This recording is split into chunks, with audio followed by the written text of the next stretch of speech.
Bonjour, voici la correction du sujet 2 des exercices de colle de la semaine 24 consacré aux intégrales généralisées. Donc ce premier exercice consiste à déterminer la nature de deux intégrales généralisées.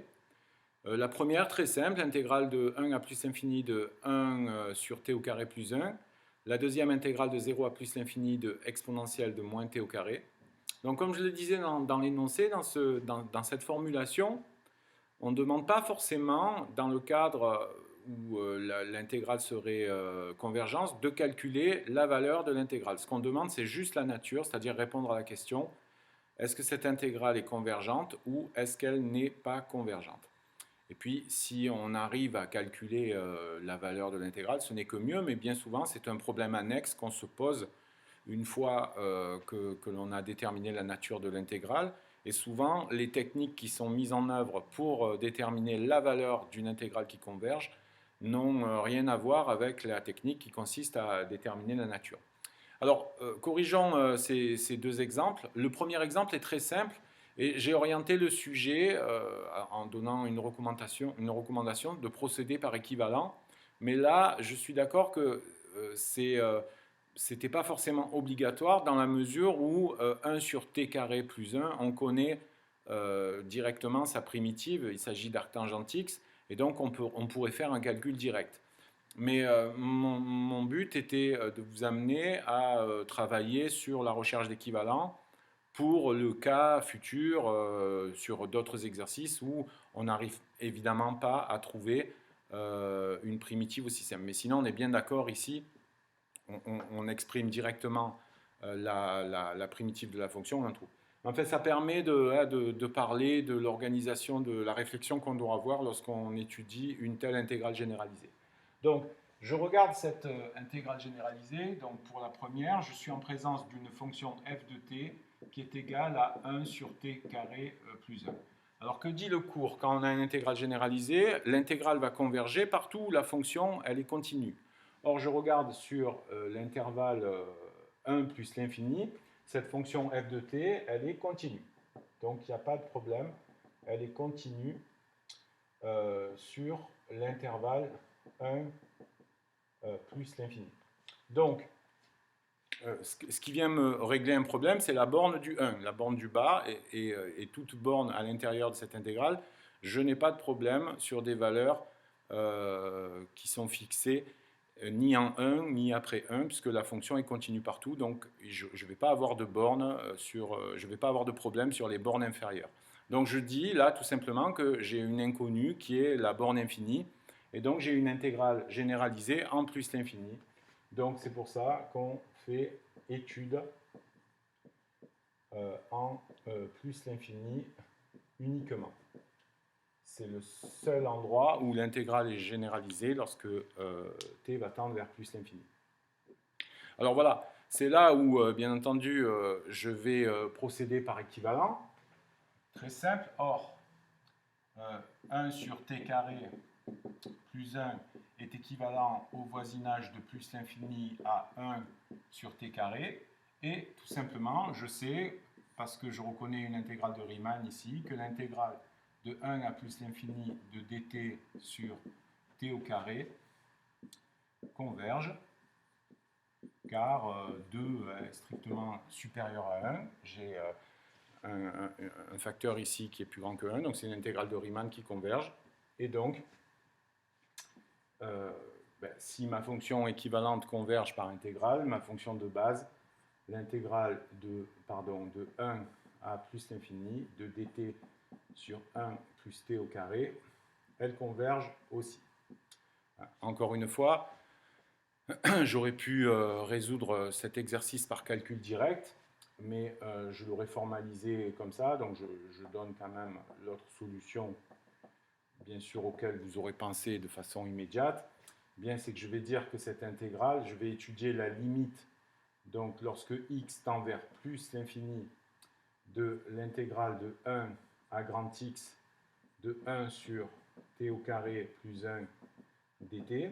Ceci va me donner la limite lorsque grand X tend vers plus l'infini, donc je peux calculer ici très facilement la primitive donc c'est arc tangente t entre 1 et grand X, ce qui me donne donc la limite de arc tangente x en plus l'infini, qui est donc pi sur 2, moins arc tangente de 1 qui est pi sur 4, et donc j'obtiens directement la valeur de l'intégrale. Donc ça, c'est évidemment, c'est une solution qui est beaucoup plus intéressante, parce que là, non seulement je montre que l'intégrale converge, mais en plus je trouve sa valeur. Donc c'est un 2 en 1. Mais encore une fois, si vous êtes rodé à ce genre d'exercice, vous savez que très souvent, on n'arrive pas à calculer la primitive de la fonction, et donc il faut s'en sortir par équivalent, etc. Donc, bien entendu, c'est la raison de l'exercice 2, parce que là, exponentielle de moins t au carré, trouver une primitive, eh bien, on n'arrive pas. On ne connaît pas de primitive de exponentielle de moins t au carré. Et donc là, il va falloir se débrouiller pour assurer la nature de l'intégrale sans avoir la possibilité de calculer sa primitive. D'où le lien avec le sens de ma question. Donc je vais effacer cette première partie. Je vous laisse fixer l'écran si vous avez besoin de regarder un point de correction. Et passons donc à cette fonction exponentielle de moins t au carré. Donc je fais le même type d'analyse. Je vais d'abord regarder sa continuité sur 0 plus l'infini. Il n'y a pas de problème, elle est définie en 0. Donc, je vais noter f de t égale exponentielle de moins t carré. Elle est continue sur 0 fermé plus l'infini. Donc, je n'ai pas de problème en 0, et donc j'ai intégrale généralisée uniquement en étude en plus l'infini. Bien, alors ensuite, une fois qu'on en est là, si je n'ai qu'une étude en plus l'infini, l'idée, c'est de trouver soit un équivalent de la fonction pour raisonner par équivalence, soit, si ce n'est pas possible, une majoration. Bon, un équivalent ici de exponentielle de moins t carré, je ne peux pas trouver d'équivalent simple. Le mieux, c'est de travailler sur une majoration. Bien, je sais que t au carré va être plus grand que t dès lors que t est plus grand que 1, et donc moins t au carré va être inférieur à moins t, et donc exponentielle de moins t carré va être inférieure à exponentielle de moins t. Or, ces deux fonctions étant positives, je vais avoir l'encadrement, je le verbalise d'abord mentalement, je vais avoir l'encadrement que mon intégrale de 1 à plus l'infini, puisque je vais me placer à partir de 1, de moins t carré, va être comprise entre 0 et la même intégrale de 1 à plus l'infini, mais de exponentielle de moins t. Or, exponentielle de moins t, je sais calculer sa primitive et je sais qu'elle va converger. Donc voilà le plan mental que je me mets. Donc je vois tout de suite que, puisque le problème est en plus l'infini, je vais laisser tomber la borne 0 pour pas que ce soit un problème supplémentaire, parce que ce n'est pas là où j'étudie le sujet. Et donc je vais couper à une certaine valeur. Alors, en quelle valeur est-ce que je vais couper l'intégrale? C'est toujours la question qu'on se pose lorsqu'on travaille sur ces intégrales généralisées.